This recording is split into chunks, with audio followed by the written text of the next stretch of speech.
ప్రజల యొక్క ఆలోచన విధానాల్ని మార్చడానికి మున్సిపాలిటీ ఎలక్షన్లు పెట్టి ఈ ఎలక్షన్ల ముందు కేసీఆర్ గారికి సిట్ నోటీస్ ఇచ్చి రాష్ట్ర ప్రజల యొక్క ఆలోచన విధానాలను మార్చాలన్నటువంటి దురుద్దేశంతో ఇచ్చినటువంటి నోటీసులు.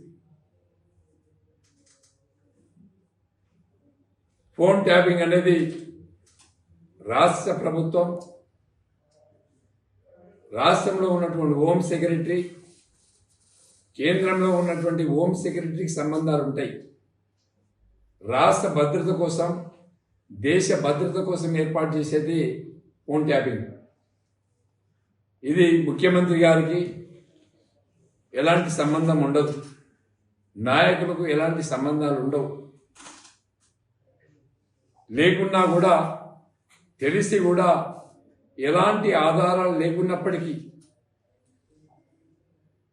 గౌరవ పెద్దలైనటువంటి కేసీఆర్ని అప్రతిష్ట పాల్చేయాలనో, ప్రజలలో వాళ్ళ యొక్క వైఫల్యాన్ని కప్పిపుచ్చుకోవడానికో ఇచ్చినటువంటి నోటీసులుగా అభివర్ణిస్తూ ఉన్నాం.